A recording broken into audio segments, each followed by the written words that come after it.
For our sausage gravy, we will need sausage, butter, all-purpose flour, whole milk, and salt and pepper to taste.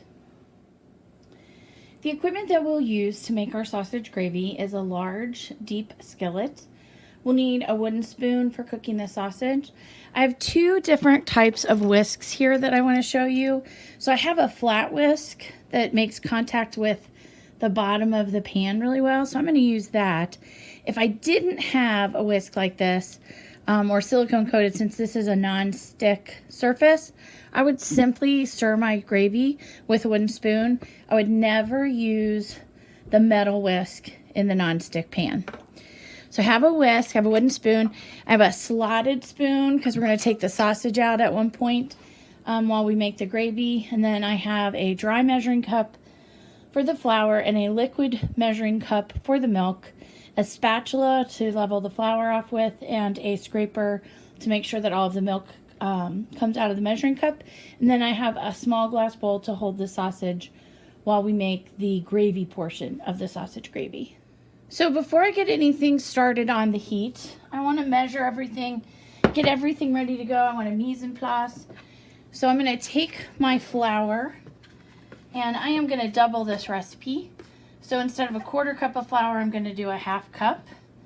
And I stirred the flour, I spooned it in, and now I'm leveling it off. And I'm just going to let that sit to the side until I'm ready to use it. When measuring my milk, originally it calls for 3 cups, so I'm going to use 6 of whole milk. Some people refer to that as vitamin D milk. Now you could make this sausage gravy with 2% milk or skim milk even, if that's what you prefer to drink and that's what you already have in the house. But using the whole milk just makes it a little bit richer flavored. So again, you could use 2% milk or skim milk even if you wanted to, but the whole milk just adds a little more flavor. So I've poured the milk in. I want to get to eye level and check that measurement. If I need just a little bit more, there we go, I'm going to add it. So now I've got my milk. I'm going to set that aside. Okay, so now that we have the milk and the flour measured, we're going to go ahead and start cooking the sausage. I've got some kitchen shears here, so they are only used on food items and they are washed regularly. And we're just going to take our sausage and put it on at medium-high heat. Remember, a medium-high is a 7 or 8. We're going to match our burner to our pan for maximum heating efficiency. Just going to break this up. Notice I'm using a large burner and I'm using both rings of the large burner so that it comes as close to covering the surface of the skillet as I can. And I'm just going to continue to break this sausage up as it cooks.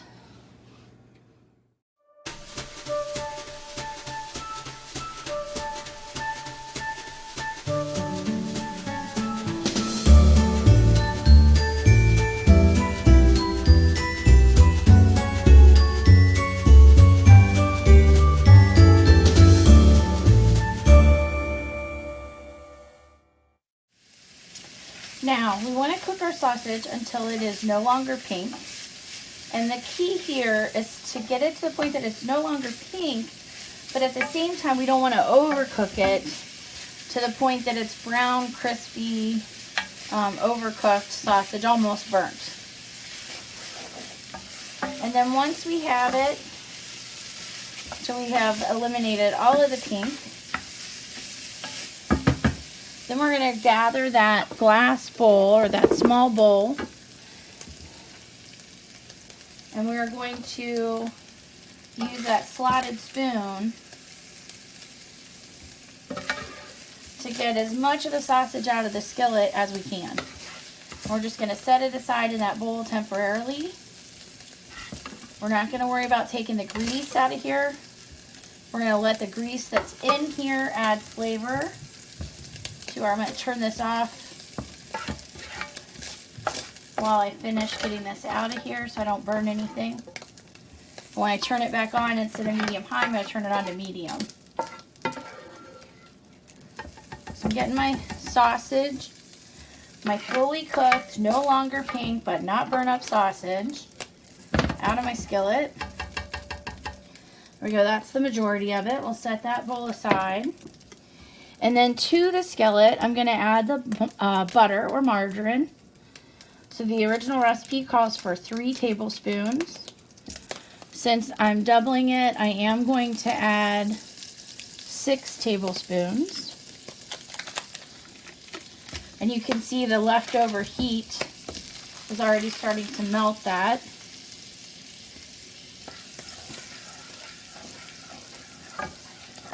I'll turn my skillet back on to medium, which is a 5 or 6.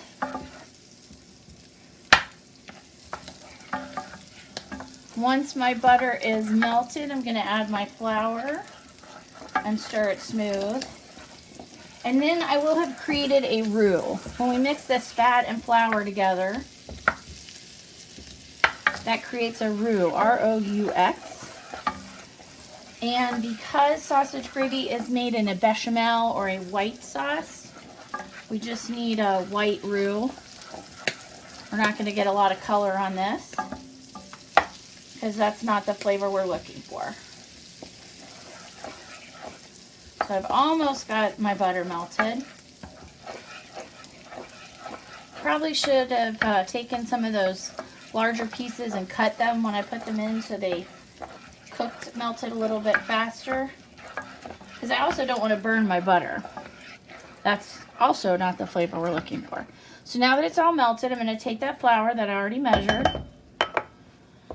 And still with my wooden spoon that I used to cook my sausage.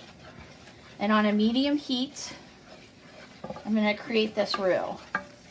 So the important thing here, we have to cook this for a minute or two. Because we want to cook the starch out of it. We don't want to have we don't want the gravy to taste floury. So we have to cook the starch in the flour. And this is also why we have to do this before we add the milk. We can't just put everything in the skillet in the beginning and have it come out the same. So I'm really keeping the spoon moving so that I don't burn anything.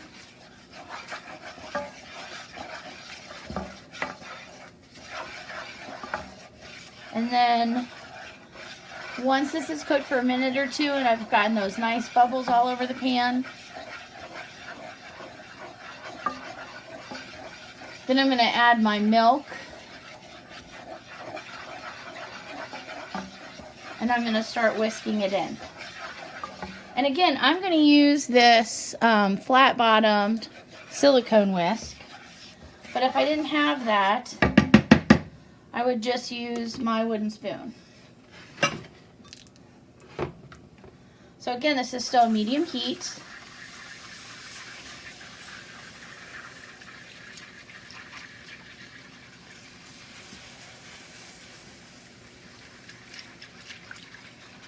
Trying to avoid too many lumps being created in here as we add it.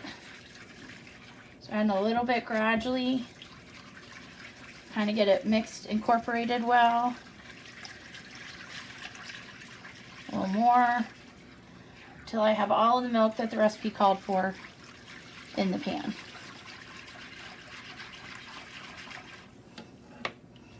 And I want to scrape. You can see how that whole milk clings to the measuring cup. So I make sure I scrape to get it all in there.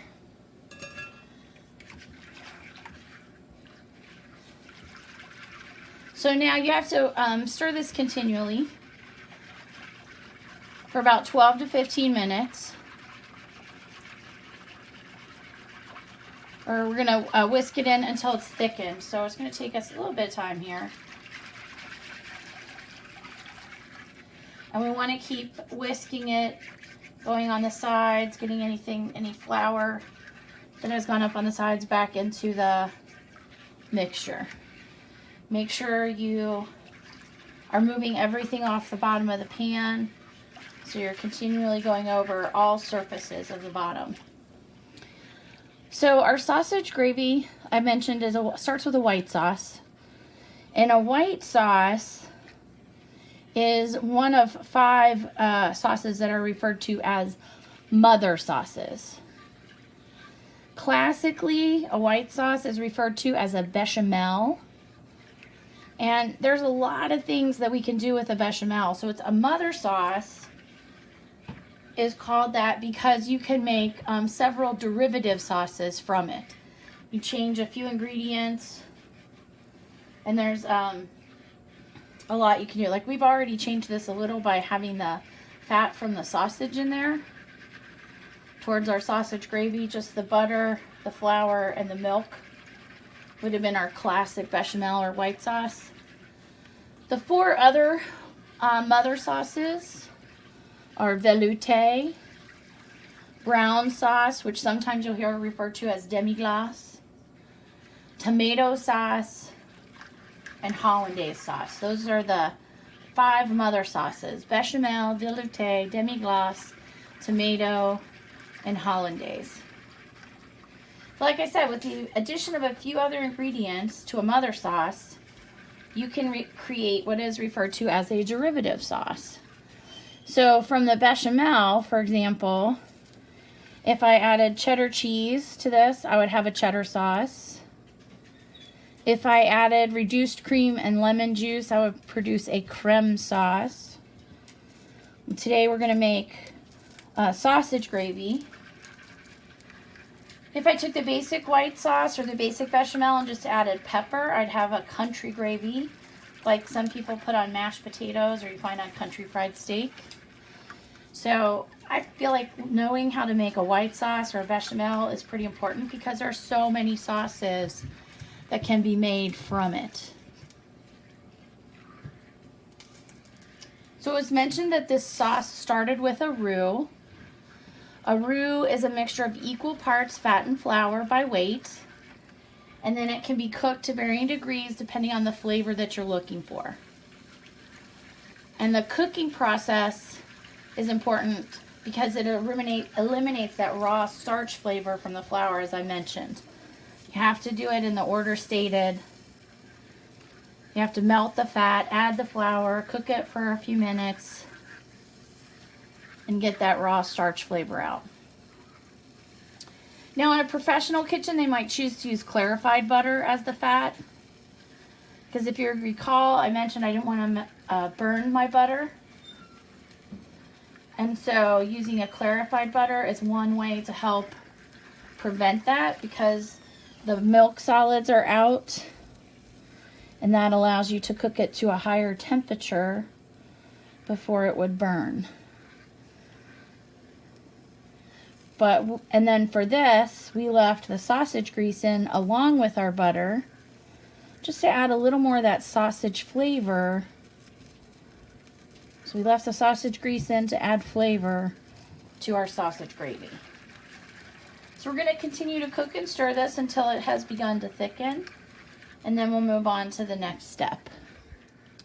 Now, as you cook and stir your sauce, you'll begin to be able to feel it get thicker. You'll feel a thicker film on the bottom that you're stirring around. And we want this to come to a boil as it thickens. And you can kind of see how it moves. The lines stay a little bit longer. Like I said, a lot of this really is feel. You can tell it's a little thicker, a little more viscous than it was when it was just milk.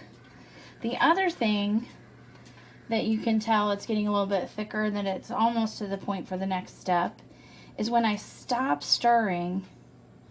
See all the tiny bubbles that show up on the surface? So I know that it's thickened a little bit. So I'm going to give a good stir. And then I'm going to season this with salt and pepper to taste.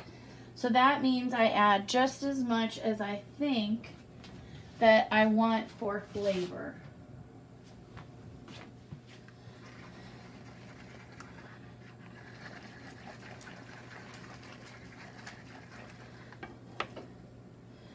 So I did turn it down to a medium low. So a couple turns of salt. Do a little bit more of the pepper. And you could use ground pepper rather than fresh ground, that would be fine. Now we're going to go back to our sausage. We're going to add it back in carefully. That scraper we used on the milk to make sure that all of our sausage gets back in the pan.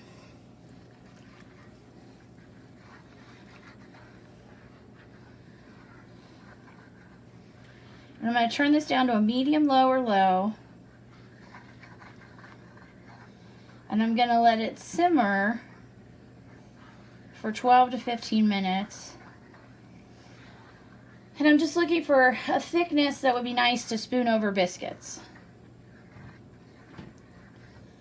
So a little bit thicker than what I have here. Go back to my wooden spoon. Although that is looking pretty nice. It's not far off. And if you were to get it too thick, you could always stir a little milk back in to get it back to the consistency that you would prefer.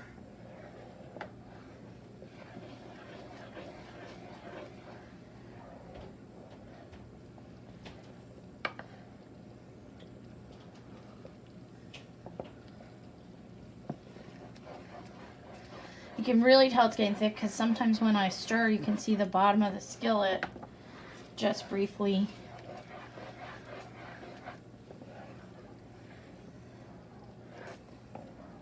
And that's an indication of the thickness of the sauce as well.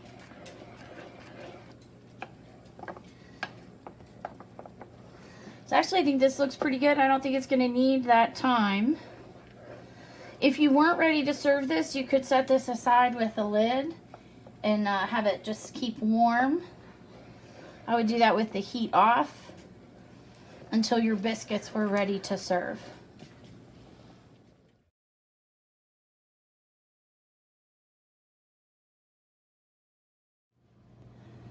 To make the biscuits to go with our sausage gravy, we need ingredients that are often found around the home. We have, we'll use flour, granulated sugar, Crisco or shortening, salt, margarine, baking powder, and buttermilk. Buttermilk is probably the least likely thing that you might have around your house, but we'll talk about how to make a substitute with regular milk. The equipment needed to make our biscuits is a mixing bowl. We'll need dry measuring cups, liquid measuring cups, measuring spoons. If you have one, I highly recommend a Wonder Cup for measuring the shortening. We'll also need a whisk, a straight edge spatula, a rubber scraper, a biscuit cutter, a pastry blender if you have one, a custard cup, and a wooden spoon. And a baking sheet then to bake the biscuits in the oven. So the first ingredient I'm going to measure is my flour. Originally the recipe calls for 1 2/3 cups of flour. I'm going to double that. So I will need 3 1/3 cup. And to measure my flour properly, since I'm not measuring by weight, which would be the most accurate way to measure flour, I'm stirring the flour in the container to add back any air that might be necessary from it having settled. And then I spoon it into the measuring cup. I do not scoop it up into the measuring cup. Heap it over and level it off. So there's 2 cups. Additionally, I'll need a little bit of flour for rolling my biscuits out on the counter or on a pastry board. There's 3 and a 1/3.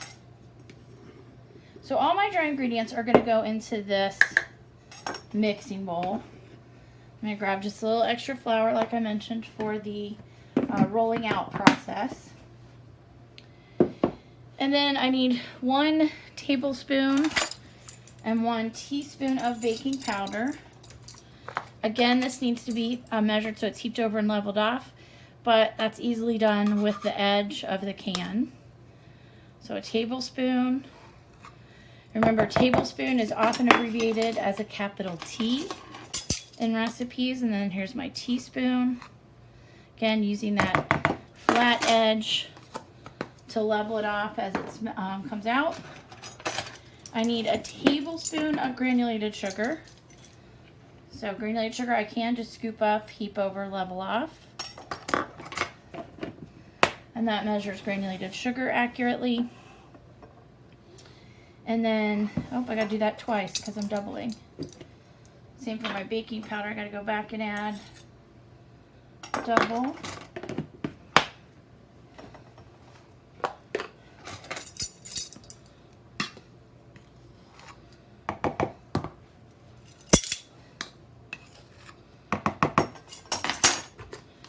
Now I have my doubled flour, doubled baking powder, doubled granulated sugar. My recipe originally calls for a ½ teaspoon of salt. So I'll just measure a teaspoon.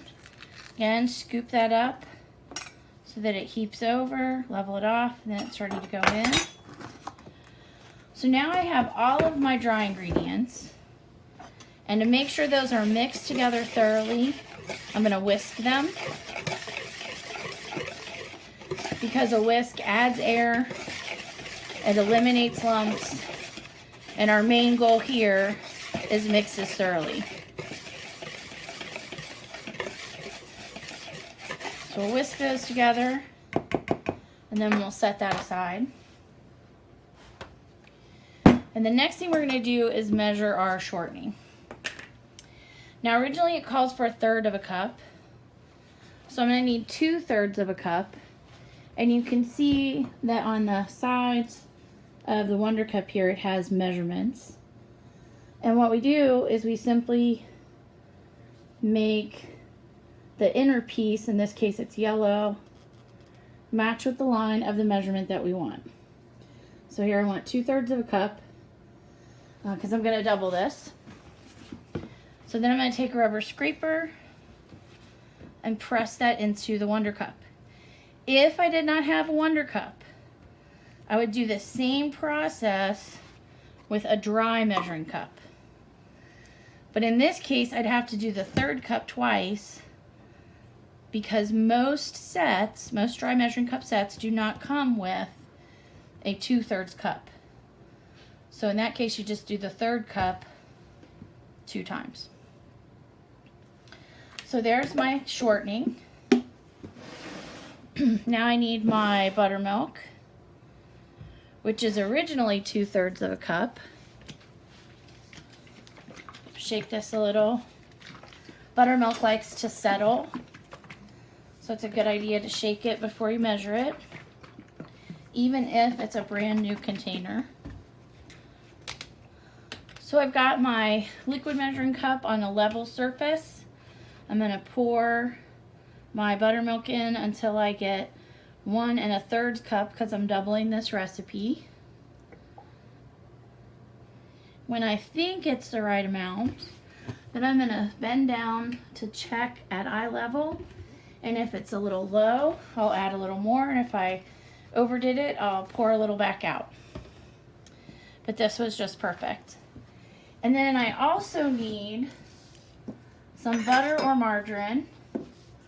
Originally 2 tablespoons, but again, since we're doubling this, I need 4, but I need it divided. And the reason for that is we're going to put half of it into the biscuit recipe and save half of it for on top of the biscuit recipe. So we'll melt the margarine and then we'll be ready to combine all of our ingredients. So we've already whisked together our flour, baking powder, granulated sugar, and salt. And now we're going to take our shortening from our Wonder Cup.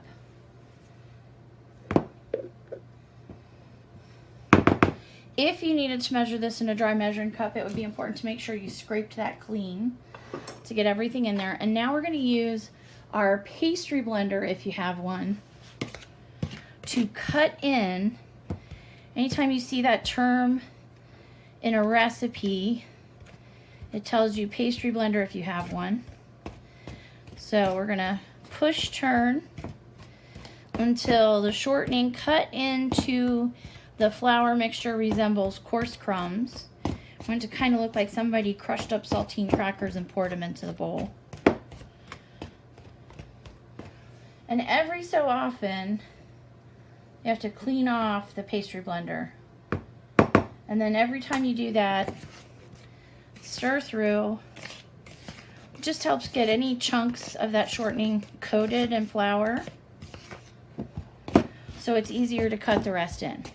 Now, if you did not have a pastry blender, you could simply go at this with 2 knives, okay, like an X, 2 forks the same way, or you can even use your hands to break it all up into tiny pieces. But the pastry blender, if you have one, does a great job.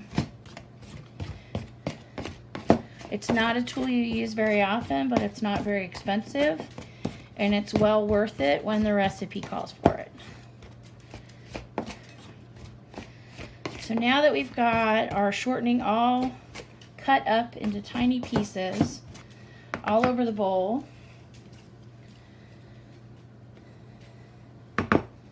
we're going to make a well in the bottom here.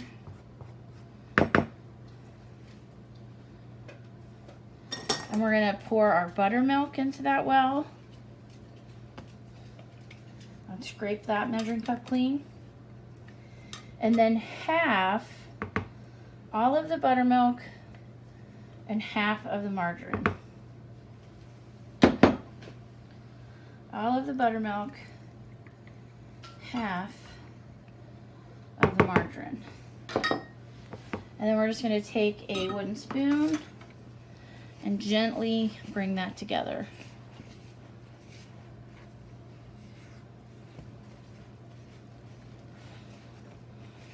Okay, just until all of this is well blended.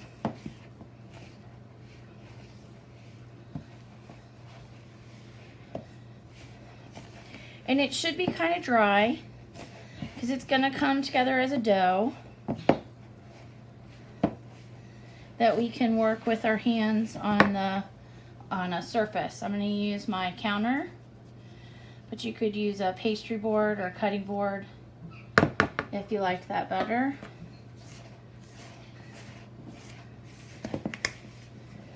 So I'm just going to use my hands to get the last bit of this together.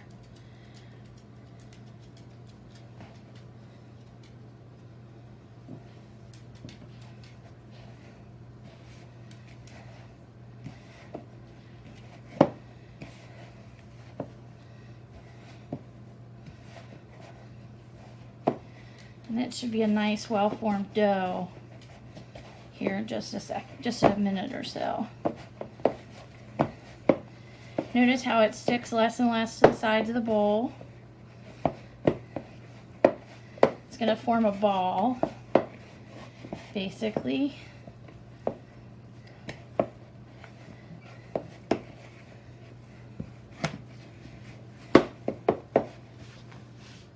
So now that it's formed a nice ball, we're going to take that extra flour, dust our counter, and we're going to knead this just about 10 times. Not 10 minutes, 10 times. But to knead, we push, we fold, we turn. We're going to do that just about 10 times, maybe 12. Very little flour on the surface, because we don't want to dry out the dough. We just want to make it a little bit easier to handle. So once it has kind of a smoothness developed to it, then we're finished kneading. So I'm going to re-flour my surface here. Add a little more see-through flour. And this is a rolled biscuit, But honestly, I really like to just pat it out. I find when, especially when I've seen students roll it out, they get a little too overzealous and it gets really flat. We want this dough to be about 1/2 inch to 3/4 of an inch thick so that we get some nice, light, fluffy biscuits and not crackers made of biscuit dough. So I have 2 sizes of biscuit cutters. I'm going to go with the 3-inch biscuit, or the larger biscuit cutter, all the way at the edge, little twist, and then I keep going as close as I can to the last cut that's still going to give a full biscuit. We'll take the scraps and re-roll them, but every time we re-roll our dough, we make it a little bit tougher. So we want to re-roll as little as possible. And then we're going to move these to our baking sheet. So if I want soft-sided biscuits, I'm going to place my biscuits on my baking sheet near each other so that as they bake and rise, they'll rise into each other. If I want crisp-sided biscuits, I want to have more space between the biscuits. But I like a nice soft-sided biscuit. Because this is a rolled biscuit, I do not have to grease my pan. It will not stick to the pan. If this were a drop biscuit, then we would need to grease the surface of the pan so they didn't stick. A drop biscuit has more liquid in it, and that's why it's more likely to stick to the pan. But like I said, this is a rolled biscuit, has that lower ratio of liquid. So we're just going to cut these as best we can, and then we're going to take all those scraps and knead them with adding as little flour as possible, and then we're going to press that back out and cut a few more biscuits from it. Close to the edge, we want to re-roll as little as we have to each time that we cut. And then since I like those soft-sided biscuits, I'm going to place them fairly close together on my baking pan. Should be able to get at least one more out of this.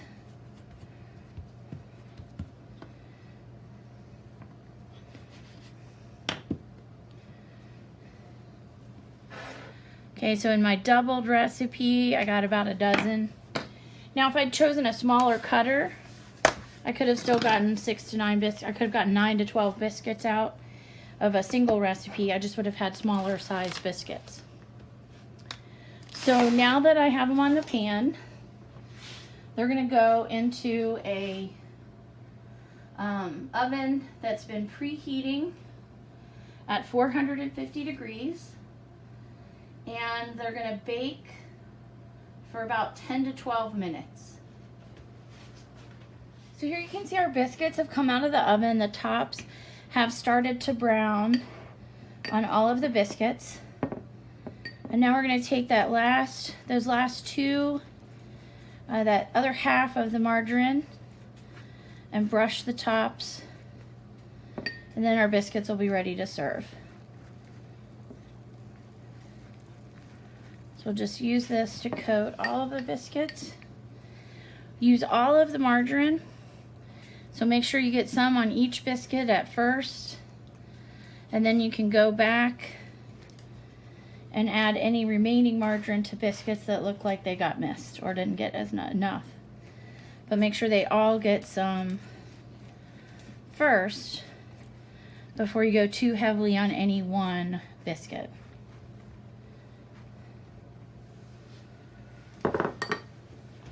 So here's our sausage gravy over our biscuits, ready to serve and enjoy.